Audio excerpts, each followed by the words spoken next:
What's going on, guys? Today, I'm going to be as pragmatic as possible for a change and discuss how to identify ancient Native American artifacts. So, stick with me here and we'll kind of go through these and talk about them. If you're like me, when you first started out trying to find a place to go to get your bearings as to whether you're even holding an artifact, you probably ran into the same problems. Like you'll you'll punch it into your search engine or YouTube, and you kind of end up at the same place. Either it's people talking about arrowheads or people that are well down the road and understand the subject better, or you come to the realization that there is no centralized hub, there is no guaranteed place you can go and have your artifacts like verified for you, authenticated, whatever you want to call it. You'll learn that over time it's kind of something you get a feel for, and something that you can find professionals or people that you trust. You can find people that have been doing it so long that you can just tell they know what the hell they're talking about. And that's where you might want to go. But in this like 10-minute ish video, I'm going to go through some things I look for that help me decide at least if I would like to have someone else take a look at them. Or if I'm just convinced all on my own that they're artifacts, because a lot of this is guesswork, guys. But let's kind of get into it. So the first kind of thing, and the first thing I'll say is like you kind of have to make sure you're in the right mindset, like when you're out looking for these things. Like, understand that there's some mundane menial tasks day in day out of life that these people had to deal with, and that just was a daily hassle. And there's little tiny things that they made stone tools for, little tiny tasks and chores, whether it was like simply grinding kernels of corn 2 or 3 at a time, or trying to grind down vines to make rope, flint knapping, hafting other stones onto sticks, building homes, fixing lattice work in different types of weaving for baskets or fishing nets, making stone weights for fishing nets. All this little stuff that like is so easy to forget in the pursuit of arrowheads and spear tips, which is sexy, but this is where the living happened. Okay. And let's just kind of talk about it a little bit. So in no particular order here, I suppose, we'll go through a couple of things that you should look for. Now, this white paint blotch is from me, so just kind of ignore that. But one thing, and I tell everyone this, to look for is this kind of patina look, this black kind of smudging you see. That to me is an indicator of hand oil or use over a long period of time. And if you look here on this one, you'll see it has this real shiny like patina. The rest of the rock is clean, man. It's porous, it's rough. But right here where a palm would go, and right here where a thumb would go, that's exerting most of the force in the work, sweating a lot. There's just an unprecedented buildup of this kind of like oily patina that I think over time is hand oil gone into it. Now, I don't think the hand oil's there anymore, but I think it probably reacted with whatever's in the atmosphere or whatever in the environment, and then over time this is kind of what you got from that, and it's just this real nice patina look to it.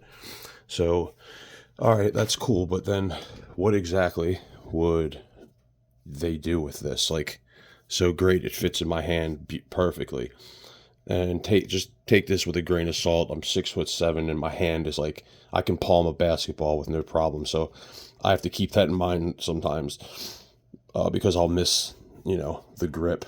So if I was gripping this stone like this, I mean, the sky's the limit. I mean, you can even kind of see they were probably crushing something, banging something, whatever they were doing.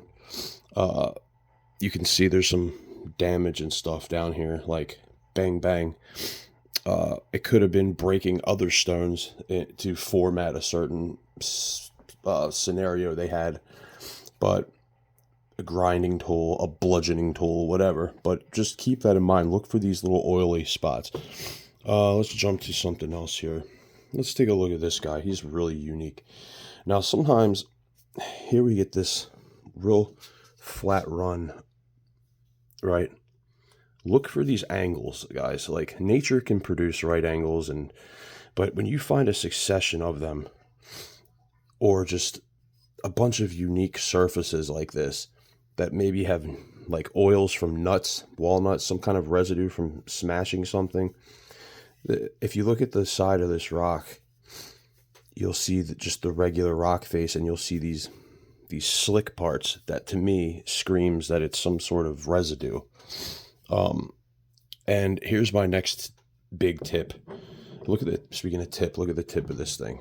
So ergonomics is the key. If you can get an ergonomic grip on a stone, and all that really means is like, it's kind of like a universally easy way to handle, like just a utilitarian feel to it.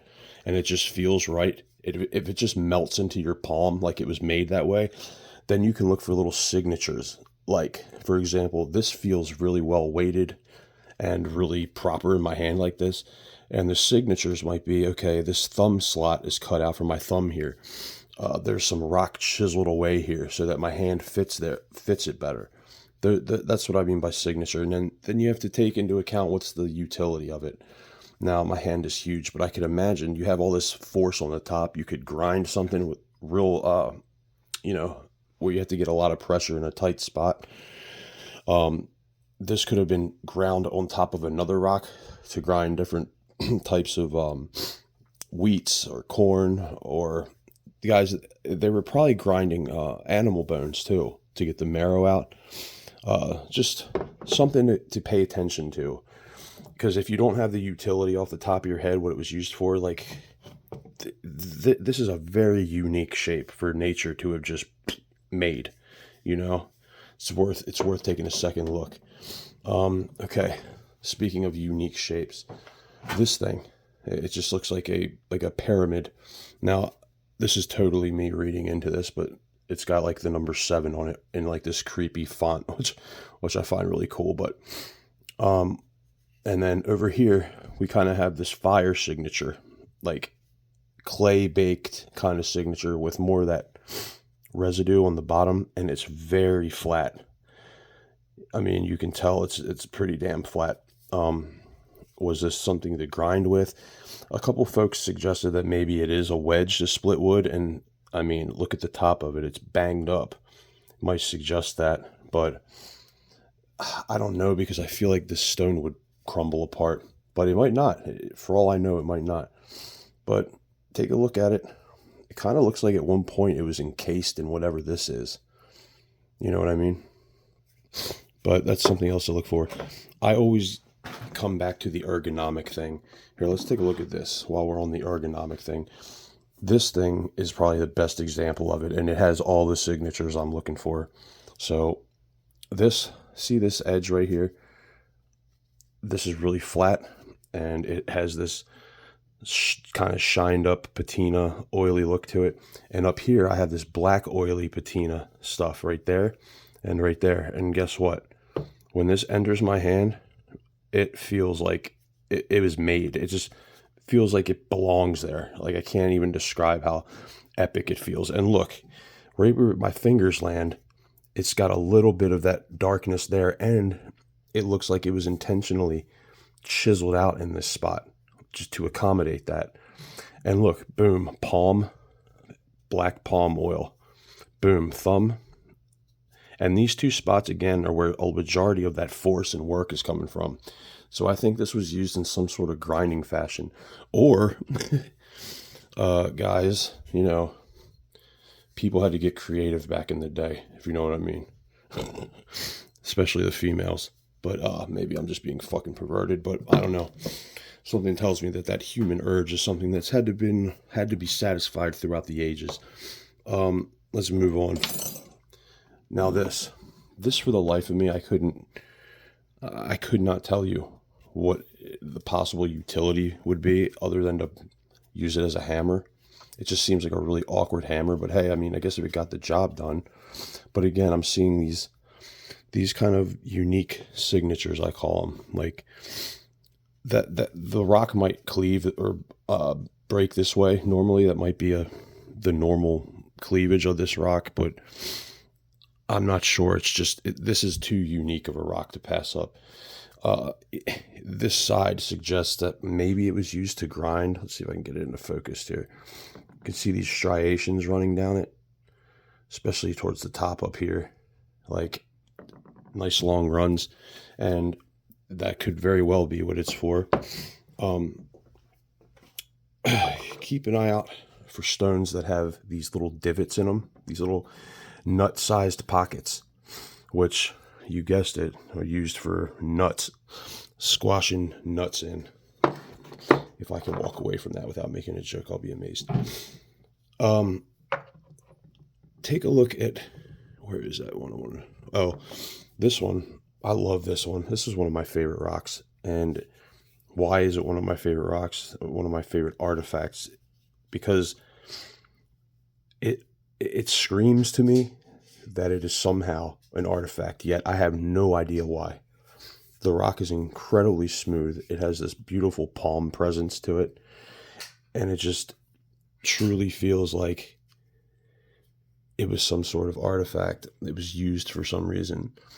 And keep in mind also, like, all artifacts don't necessarily require a utility to be an artifact. I mean, by definition, to be an artifact, you just simply have to exist. That's it. That's all it has to do, exist. So, you know, I buy in big time to the notion of having rocks around for comfort.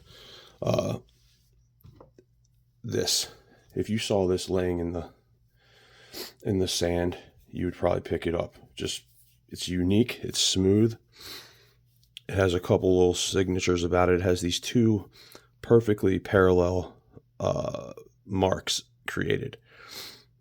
What was the use? Who knows? It's just has a really comfortable, relaxing feel to it. It's like peaceful almost, maybe in some kind of like ASMR way, but who knows? I mean, it just has a feel to it, and it's kind of like a sixth sense, guys, like a lot of this stuff. Now, some of these over here, Miss Katie from Ontario, Orion, pointed out that this might be red ochre, just like a form of paint they would use. And it makes sense because it looks very much like that's the case. Things like this, somebody said these might be runes. This one has two perfectly parallel sides that are smoothed down. It could have been a wedge for something. It could have been something like as simple as a marker for someone practicing their arrow or spear throwing from a distance and just going, okay, I started here, how far can I go? And just having something to reference, you know what I mean? And guys, like the fundamental theme of this is to just kind of go with what feels right. You will be wrong, and wrong is kind of subjective, if you ask me, because no one can tell you one way or the other if something was or wasn't an artifact. It's just not with 100% certainty.